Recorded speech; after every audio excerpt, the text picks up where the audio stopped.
Yo he titulado a esta enseñanza Relaciones tóxicas. Y la pregunta es, ¿está usted en una relación tóxica? Ese tema de las relaciones tóxicas, gracias Juan Camilo, ese tema de las relaciones tóxicas es tal vez un tema aparentemente novedoso para nosotros, ¿no? Y lo digo porque es un término que ya al cual nos hemos venido acostumbrando, ¿cierto?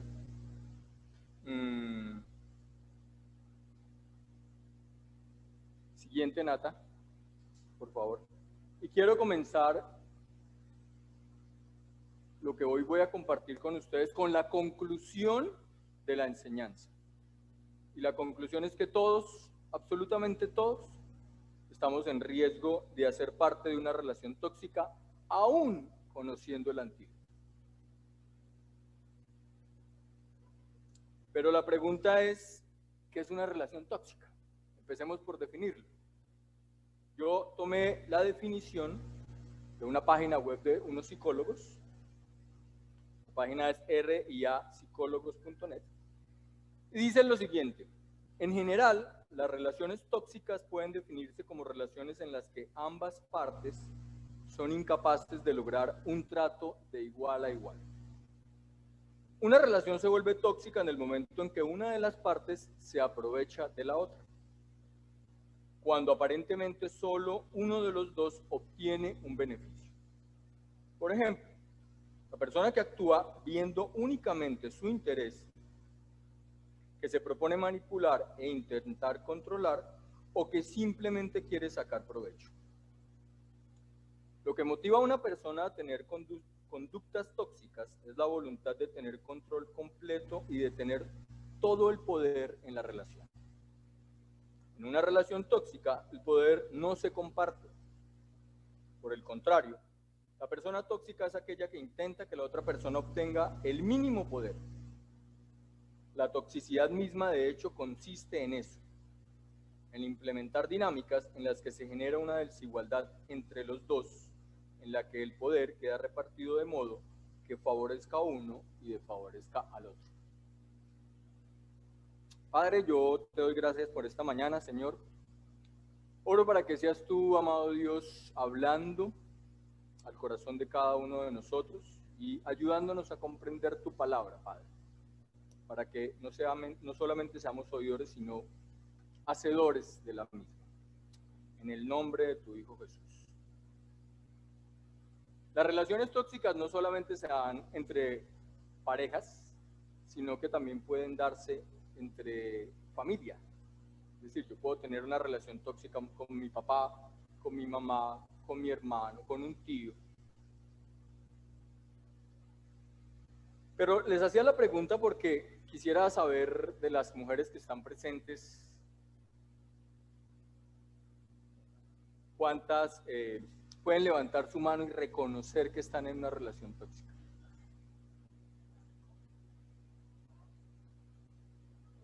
Ahora, muchas dirán, ay, pero ¿cómo se le ocurre decir semejante barbaridad si estoy casado con un hombre maravilloso? Llevo 5, 10, 15, 20 años con la bendición que Dios me dio. Y no le pregunto a los hombres porque generalmente los hombres somos los tóxicos en el asunto, ¿no? Somos los que nos aprovechamos, los que manipulamos, los que queremos tener el poder, ¿cierto?, en la relación. Pero bueno, bendito sea Dios que aquí ninguna mujer, con excepción de una persona, levantó su mano y reconoció haber estado en una relación tóxica.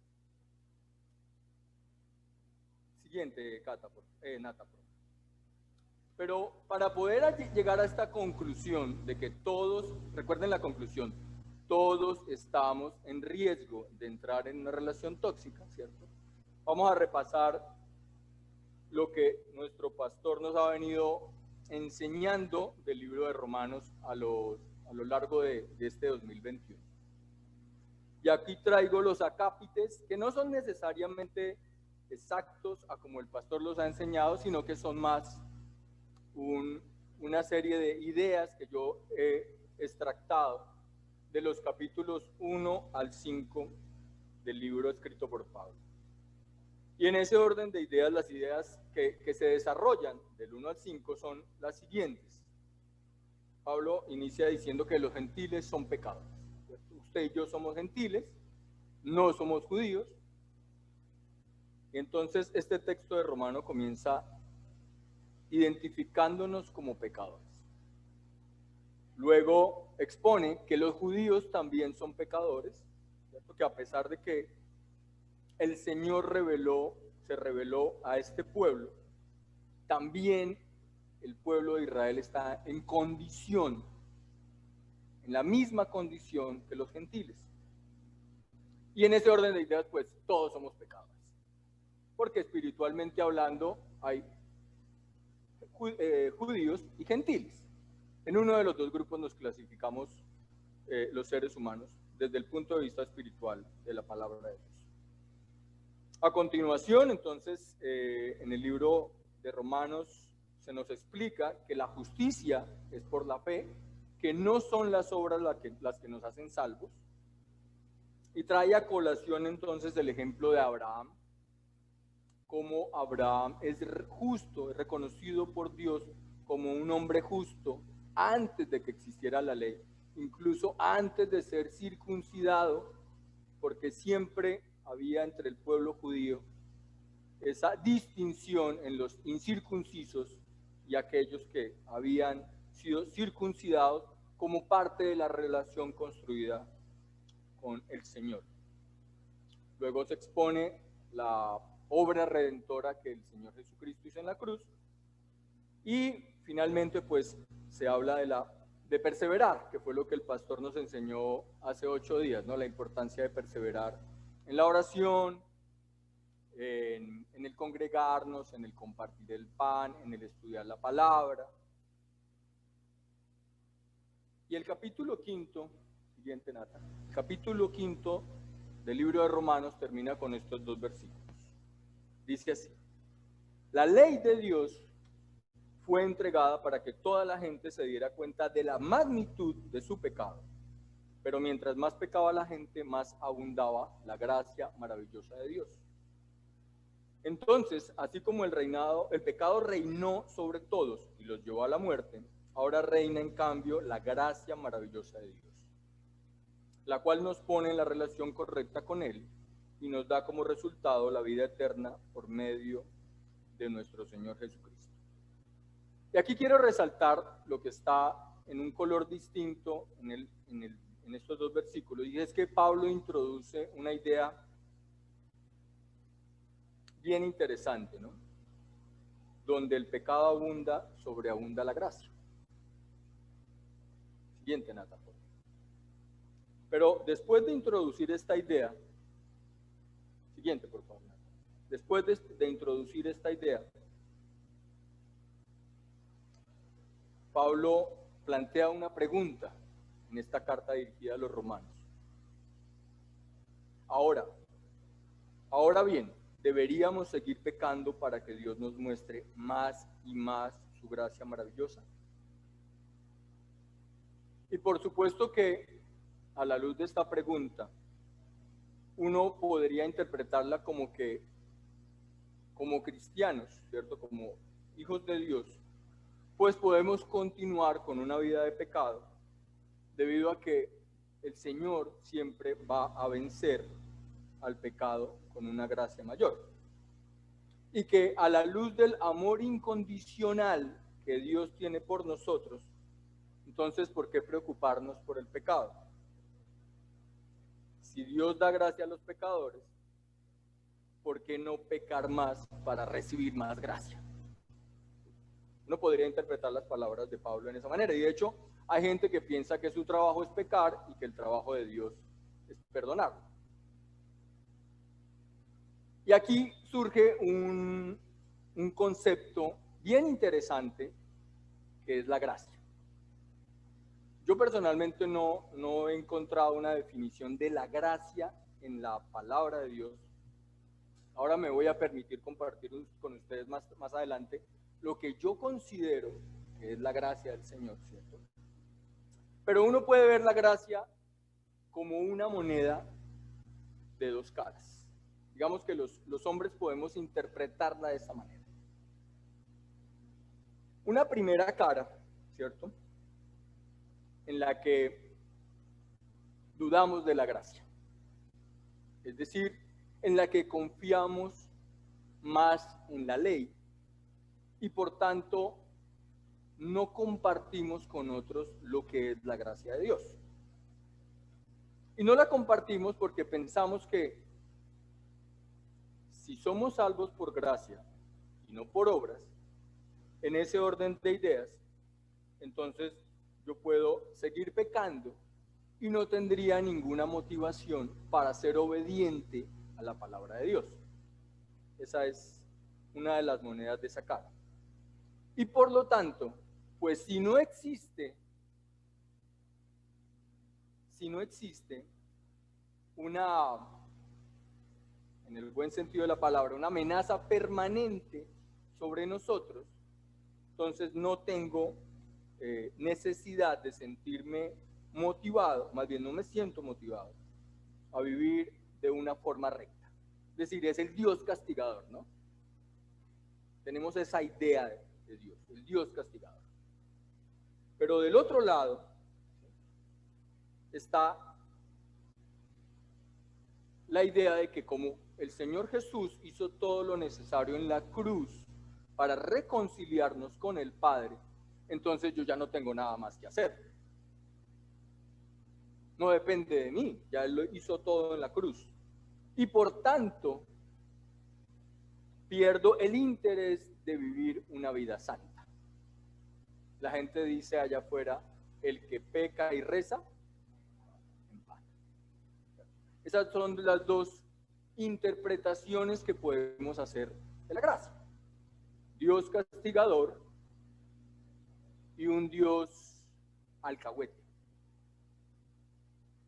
Ahora, frente a esa pregunta que Pablo plantea, también da una respuesta.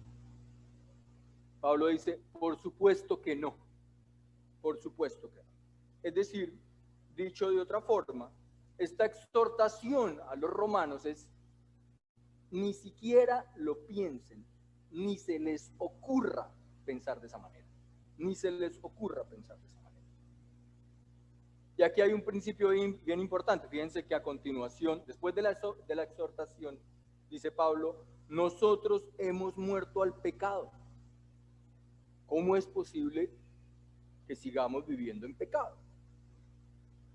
Cuando nacemos de nuevo, cuando hemos creído en Jesús para nuestra salvación, nuestra relación con el pecado cambia de una forma permanente.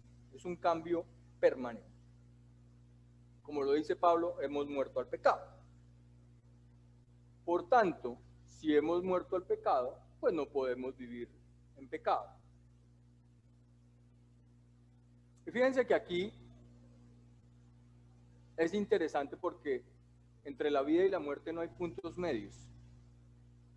Ah, y el moribundo, no, el moribundo sigue vivo. El moribundo sigue vivo. Cuando una persona no ha fallecido, todavía existe la esperanza de que salga de ahí, ¿cierto? Todavía está vivo. Todavía tiene la oportunidad de continuar con vida. En ese orden de ideas, entonces, en este versículo, Pablo nos deja en claro que hemos muerto al pecado y que por tanto nosotros, los que hemos sido redimidos, ya no debemos vivir en pecado. Dice Efesios 2:1 que antes estábamos muertos en pecado, ¿cierto? Y ahora estamos muertos al pecado.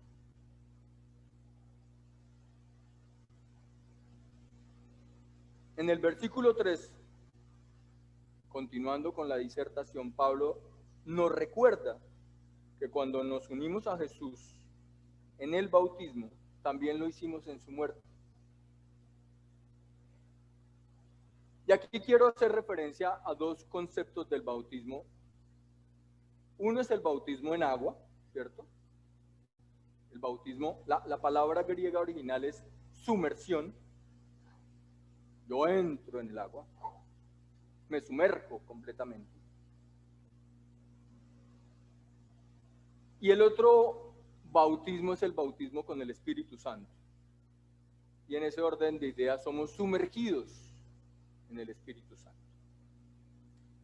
Pero el bautismo en agua es una representación del cambio que ha habido internamente. Es decir, cuando yo tomo la decisión de bautizarme en agua, lo que estoy haciendo es manifestar de forma pública algo que sucedió dentro de mí. No es el bautismo en agua el que me hace hijo de Dios. Es el hecho de que me reconozco como hijo de Dios y quiero manifestarlo públicamente a través del bautismo en agua. Y lo que entonces refleja el bautismo del agua es una realidad espiritual, ¿cierto? Y muestra una persona que ha muerto al pecado, pues sumergida, ¿cierto? Y sale del agua resucitada. Hay una simbología en el bautismo en agua. Pero con esta ilustración, Pablo lo que nos está mostrando es que en ese momento de nuestras vidas hay un cambio dramático, que uno no puede simplemente morir, ¿cierto? Y levantarse sin un cambio en su vida. Es decir, desde el punto de vista espiritual, nosotros tenemos una muerte y una resurrección con Cristo. Yo les hago una pregunta. Si ustedes en este momento murieran físicamente hablando y el Señor los resucitara, se preocuparían por las mismas cosas, siendo conscientes de eso, se preocuparían por las mismas cosas por las que se han preocupado durante toda su vida, o invertirían su tiempo de la misma manera, o mantendrían las mismas prioridades. Yo creo que no, ¿sí? Si uno es consciente, y yo creo que esto lo viven las personas de alguna manera que pasaron, no sé si hay alguien aquí presente, pero creo que hay personas que han pasado por algo similar.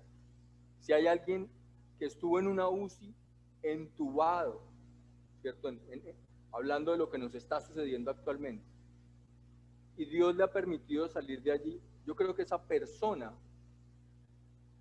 contempla cambiar su vida de alguna manera. Si uno puede tomar el ejemplo, guardadas las proporciones. Y es lo que nos ilustra Pablo aquí. Pablo nos está diciendo, hemos muerto y hemos sido resucitados. Dice su pastor, no nacimos de nuevo, fuimos resucitados. Lo que corrobora Pablo, no, lo que su pastor corrobora porque lo ha dicho Pablo. Porque lo ha dicho Pablo. Entonces, al entrar en una relación con el Señor hay un cambio dramático en nuestras vidas. No somos los mismos. No somos los mismos. Hemos muerto y hemos resucitado. Siguiente, Natalia. Dice el siguiente versículo, dado que fuimos unidos a Él en su muerte, también seremos resucitados con Él. Esa palabra unión que está ahí hace referencia a un injerto. El pastor ha traído ya la ilustración a colación en otras oportunidades, pero básicamente un injerto es tomar una planta, ¿cierto? Una parte de una planta, generalmente es una rama, un esqueje, y lo que hace uno es, en otra planta mayor, en otra planta que está sembrada, toma esta rama, abre una cuña y pone esa otra especie dentro de la planta. Y esta rama, que entendemos todos, pues si queda suelta, ¿cierto? Ya no hace parte de una planta, pues se muere. Pero al introducirla en una nueva planta empieza a ser alimentada por la planta donde fue injertada. Y empieza a adquirir características de esa planta donde fue infectado. Entonces, el unido aquí es el ejemplo de lo que sucede con una planta al ser infectada. Empezamos a tener las características de Jesús en la medida en que mantenemos una relación viva con Él. Y es a lo que hacía referencia Jesús. Ustedes recuerdan el texto en Juan, dice, fuera de mí nada pueden hacer, ¿cierto? Es decir, si yo a esa rama que he cortado, esa rama silvestre, no la pongo en una planta nueva, esa rama va a terminar muriendo. O si después de haberla puesto la quito, va a terminar muriendo. Aquí sucede lo propio. Pero fíjense que Pablo menciona tanto la muerte como la resurrección. O sea, hemos sido unidos tanto en su muerte como en su resurrección. Y él lo menciona en otro texto, en el Filipenses, dice, quiero conocer a Cristo y experimentar el gran poder que lo levantó de los muertos. Quiero sufrir con Él y participar de su muerte para poder experimentar de una u otra manera la resurrección de los muertos.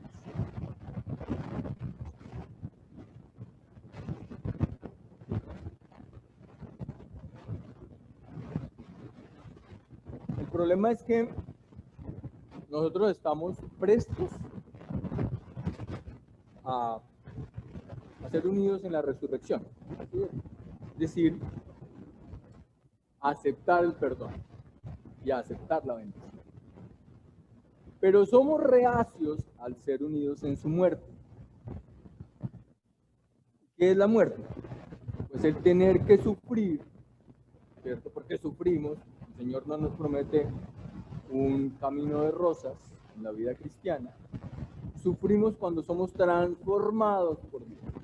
Yo no sé si a ustedes les pasa, pero a mí me pasa que hay áreas en las que Dios me ha hablado y a mí me ha costado tener que morir a ciertas. Pero ese es el sufrir al que nos vemos expuestos cuando fuimos unidos en su muerte. Cuando el Señor Jesús murió en la cruz, Él cargó con todos los pecados de la humanidad, con los pecados de todos, los suyos, los míos y los del resto. Y si nosotros fuimos unidos en su muerte, es decir, nosotros también fuimos crucificados junto con Él. Y por tanto, en esa cruz lo que muere es el viejo hombre, ese mismo que es sepultado, ¿cierto? El viejo hombre. Y en ese orden de ideas nos identificamos en la muerte de Jesús a través de la salvación. Ese es el viejo hombre que en el capítulo 5 de Romanos, que proviene de Adán, ¿cierto? Es comparado con Jesús. Y es esa parte nuestra que se revela contra Dios. Lo que heredamos de Adán, lo que heredamos del pecado de Adán, que es nuestro deseo de rebelarnos contra Dios y sus principios. Esa es la naturaleza pecaminosa que todos tenemos, que compartimos como género. Esta semana en mi casa nosotros tenemos 4 gatos, 2 propios, 2 que van y vienen, son 2 hembras. Y una de las hembras, antes de que la operara, ha venido teniendo partos y otros gatos, ¿no? Entonces ella, después de cierto tiempo, los trae a nuestra casa para que los alimentemos, trae a sus crías a la casa. Y resulta que trajo una gatica nueva, pequeña. Claro, es un animal que ha crecido, pues no ha crecido en una casa, no está familiarizada con las personas. Y decidimos, pues, tratar como de adoptarla y buscarle una casa. Y entonces la metimos a la casa. Al principio creímos que era una herida. Hagan de cuenta que mi labio no está aquí, sino que está aquí. Entonces toda esta encía está expuesta, ¿cierto? Pensamos que era una herida, la llevamos al veterinario, nos explicó que no, que era un defecto de nacimiento, le compramos el medicamento, la tuvimos en la casa encerrada para que se habituara a nosotros, le dimos de comer. Pero esta mañana yo fui a alimentar a los otros gatos, abrí la puerta y ella salió como un tiro. Y no la encontramos, ya no la encontramos. No sabemos si vuelva o no. Pero traigo el ejemplo a colación porque a nosotros nos sucede con Dios. Dios nos trajo, nos rescató de afuera, ¿cierto? Nos trae para alimentarnos, nos trae para sanarnos, pero nuestra naturaleza pecaminosa, en el instante en que Dios se descuida, huye de él. Esa es nuestra naturaleza pecaminosa, el apartarnos de él. Y ese es el viejo hombre. Y ese viejo hombre no fue crucificado por voluntad propia. Dios tuvo que crucificar a ese viejo hombre que éramos nosotros. Lo crucificó en la cruz. Y nos dio, dice la palabra, un hombre nuevo. Una mujer nueva. Miren lo que dice Efesios 4:24. Respecto a ese hombre nuevo o a esa mujer nueva. Pónganse la nueva naturaleza creada para ser a la semejanza de Dios, quien es verdaderamente justo y santo. Y en Colosenses 3:10 dice, vístanse con la nueva naturaleza y se renovarán a medida que aprendan a conocer a su Creador y se parezcan más a Él. Entonces, Dios utiliza esa muerte al viejo hombre, ¿cierto? Que es la naturaleza del pecado, para librarnos del pecado. Nos libera del pecado a través de la muerte de ese viejo hombre. Y por tanto, si ese hombre está muerto, pues ya no tiene poder sobre nosotros. Así que recuerden que cuando ustedes entraron, o cuando todos nosotros entramos en una relación con Cristo y fuimos unidos en su muerte, hemos muerto al pecado. Y hemos nacido o hemos sido resucitados como hombres o como mujeres nuevas. Y aquí es donde yo quiero hacer referencia al concepto de gracia.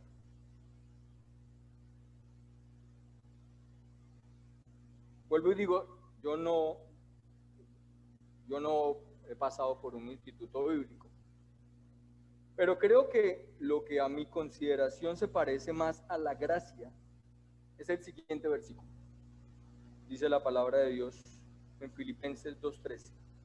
Pues Dios trabaja en ustedes y les da el deseo y el poder para que hagan lo que a Él le agrada.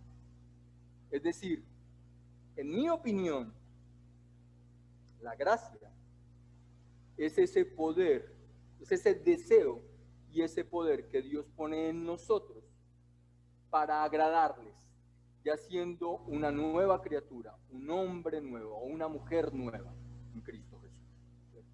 Y por tanto, yo ya he muerto al pecado. Pero la pregunta es, ¿por qué no experimentamos lo que significa la gracia? Porque a veces no lo experimentamos. Y quiero hacer aquí una analogía con lo que está pasando con el tema de moda, el coronavirus. Y uno puede tener muchas posiciones frente a eso. Hay gente que dice, eso no existe. Eso no existe. Yo, al principio de la pandemia, dudé de la letalidad del coronavirus. Yo le decía a mi esposa, eso las cifras están alteradas, hay gente que se ha muerto de otras cosas, y ahí la suman, ahí la van sumando. Entonces uno puede tener esa posición. Eso no existe. No existe. No existe la gracia. No es cierto. O uno puede tener una segunda posición. Oiga, sí, existe. Pero sabe que no me quiero vacunar. Hay gente que no se quiere vacunar. Hay gente que no quiere vacunar. Temor, movimientos antivacunas. Entonces hay gente que no quiere aceptar la gracia de Dios.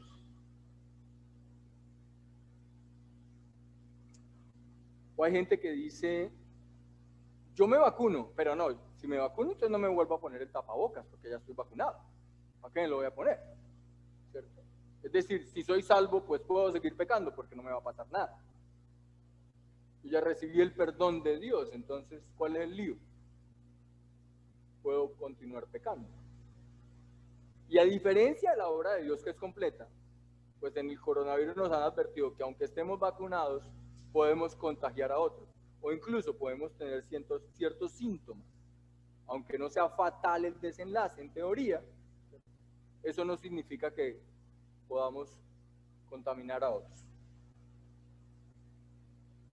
Y la última es que decidimos vacunarnos y somos conscientes de que necesitamos seguir cuidándonos, de que no somos completamente, o más bien de que seguimos siendo vulnerables a eso. Y es lo que nos pasa con el pecado. Siguiente, Nata.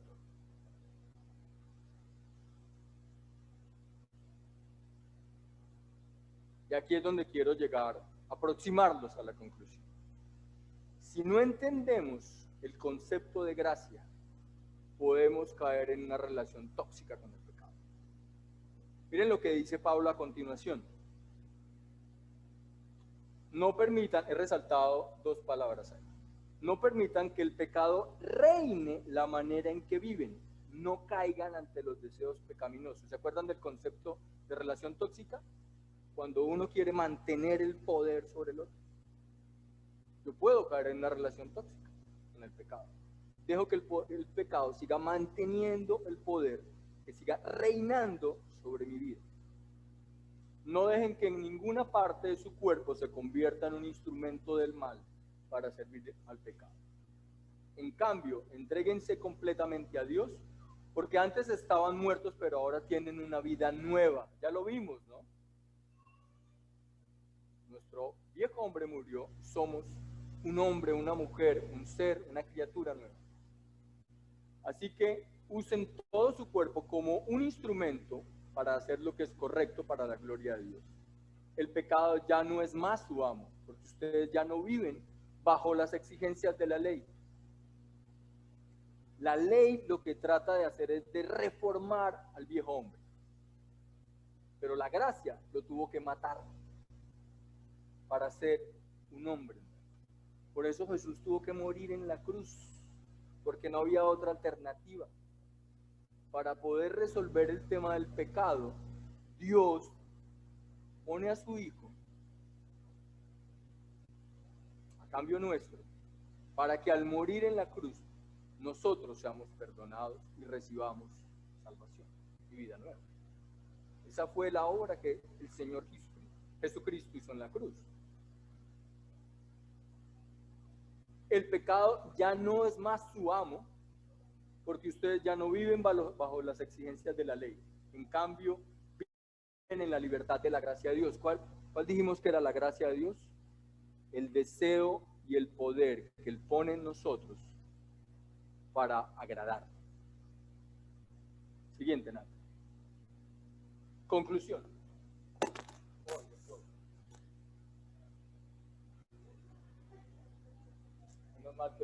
Menos mal que el pastor no se dio cuenta. Conclusión. Todos, absolutamente todos, estamos en riesgo de caer en una relación tóxica con el pecado. Y podríamos dejar el asunto hasta ahí, ¿sí o no? Pero ¿qué dicen los psicólogos de cómo manejar una relación tóxica? Entonces, de esa misma página en la que encontré el concepto, dije, bueno, ¿cómo se resuelve el tema de una relación tóxica? Siguiente, Nata, por favor. Entonces dicen lo siguiente los psicólogos. Lo primero, usted necesita acabar con el autoengaño. Es decir, el primer paso para poder salir de una relación tóxica es reconocer que se está en una. Primera de Corintios 11, 31 al 32 dice, pero si nos juzgáramos a nosotros mismos, no seríamos juzgados. Pero cuando somos juzgados, el Señor nos disciplina para que no seamos condenados con el mundo. Es decir, usted y yo somos autocomplacientes. nuestro pecado siempre será más chiquito que el pecado del otro. Siempre. Siempre será más chiquito que el pecado del otro. Y siempre consideraremos que no hemos pecado, que tuvimos un desliz, pero que no estamos en pecado. Entonces, lo primero que hay que reconocer es que tal vez tenemos una relación tóxica con el pecado. Ahora, ¿cómo identificar si la tenemos o no? O más bien, ¿cómo reconocer o qué nos conduce a reconocer esa relación tóxica? No solo escuchen la palabra de Dios, tienen que ponerla en práctica. De lo contrario, solamente se engañan a sí mismos. Pues si escuchas la palabra pero no la obedeces, sería como ver tu cara en un espejo. Te ves a ti mismo, luego te alejas y te olvidas cómo eres. Pero si miras atentamente en la ley perfecta que te hace libre y la pones en práctica y no olvidas lo que escuchaste, entonces Dios te bendecirá por tu obediencia. Y ahí traigo a colación uno de los aspectos en los que el pastor nos enseñaba que necesitamos perseverar, en estudiar la palabra de Dios. Porque es la palabra de Dios la que nos dice si estamos en pecado o no. Cuando nos comparamos, ¿no? Aquí se hace la analogía con un espejo. El segundo paso es identificar las conductas tóxicas. Y dice Gálatas 5:19. Cuando ustedes siguen los deseos de la naturaleza pecaminosa, los resultados son más que claros. Inmoralidad sexual, impureza, pasiones sensuales, idolatría, hechicería, hostilidad, peleas, celos, arrebatos de furia, ambición egoísta, discordia, divisiones, envidia, borracheras, fiestas desenfrenadas y otros pecados parecidos. Permítanme repetirles lo que les dije antes. Cualquiera que lleve esa clase de vida no heredará el reino de Dios. Gálatas expone cuáles son esos síntomas de esa relación tóxica que tengo con el pecado.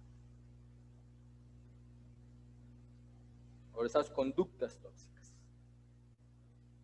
Si en mi vida hay furia, si en mi vida hay división, si en mi vida hay borracheras, o si hay celos, o si hay peleas frecuentes, evidentemente estoy pasando por una relación tóxica con el pecado.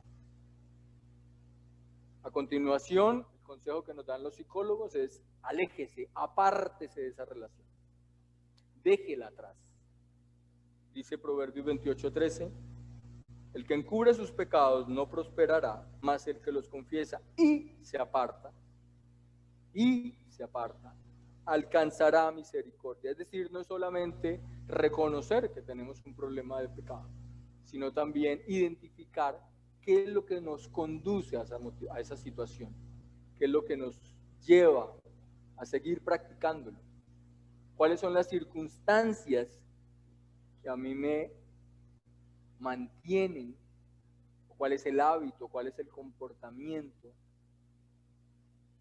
que me hace mantenerme en el pecado. Necesito dejar de lado ese hábito, ese comportamiento, esa amistad de pronto. A veces son amistades. Necesitamos tomar decisiones. Finalmente, dice, conozca cuál es el antídoto. Y el antídoto está en Gálatas 5:16. Dice, por eso les digo, dejen que el Espíritu Santo los guíe en la vida. Entonces no se dejarán llevar por los impulsos de la naturaleza pecaminosa.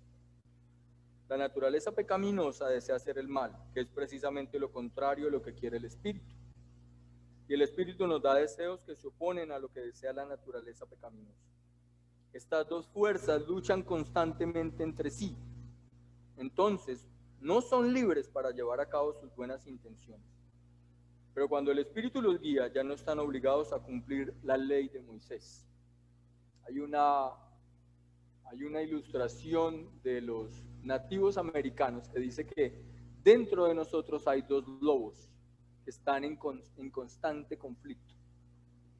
Y entonces un hijo le pregunta a su padre, bueno, ¿y cuál va a ganar? ¿Sí? Al que tú alimentes.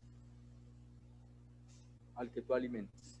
Entonces tenemos la opción de alimentar nuestra naturaleza pecaminosa o de perseverar, ¿cierto?, en nuestra relación con el Señor, con los hábitos de los que ya hemos estado hablando, y dejar que sea el Espíritu Santo el que obre en nosotros, que es finalmente el antídoto a esta relación tóxica del pecado. ¿Cuándo vemos el cambio? Dice también Gálatas 5:22.